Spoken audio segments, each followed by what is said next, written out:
Hello everybody, it's time for the Rob Report, and I'm going to bring you the straight scoop as recorded by the Mortgage Bankers Association of America over the previous week. So here we go. The MBAA, Mortgage Bankers Association of America, reported last week that mortgage applications are actually up 0.4% from the previous week. That's great news, almost a 0.5% increase in loan applications nationwide. The 30-year fixed mortgage rates are at their lowest point since September of 2022. Great news for our clients, great news for us. Now here's the breakdown of the mortgage activity in the U.S. over this previous week. There's been a 5% increase in conventional refinance applications and a 26% increase in VA refi applications. That's a huge number just to pay attention to. Our veterans, you have a real opportunity to save some money right now. Purchase loan applications were actually down from the previous week, but they're up 12% over this time last year. Great news. Interesting fact, the 7-year ARM is about a 0.5% lower than the 30-year fixed interest rate. So I just thought I'd look up the data on that.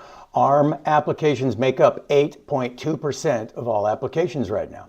So if a family's knowing they're going to refinance in the near future, or if they don't plan on staying in a home longer than 7 years, this could be a great tool to save some money on interest. All right, now I know we all look at the clickbait.com rates. I know I'm guilty of it, and all my clients call me and ask me about the rates they're seeing on ClickRate or clickbait.com. I say it that way on purpose. Here we go. This is the real scoop out of the Mortgage Bankers Association of America. The average contracted 30-year fixed interest rate for conventional mortgages last week was 6.2% in rate with points. The average contract FHA 30-year fixed rate was recorded at 5.97 with points. Those rates are fantastic. But when I have people call me up saying, hey Rob, I heard the 30-year fix is at 5.5%, we just need to make sure we educate our consumers and let them know that that's not real. Once they get into talking to whomever's on the other end of that line, it's going to all vet out to where the rates really are. Just good information to know. Okay, now the big question this week is, how will Operation Epic Fury affect our interest rate market here in the United States? All right, so there has been a slight worsening in the fee to the interest rate. We're not talking about a lot, right? A very small increase in fee to rate.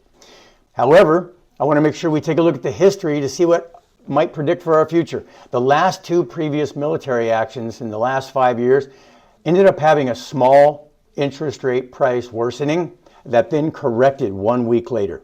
So we're just going to float through this next week. We're going to hope that history is a good prediction for our near future and hope that this little tiny tick up we see in interest rate pricing comes back down over the next week.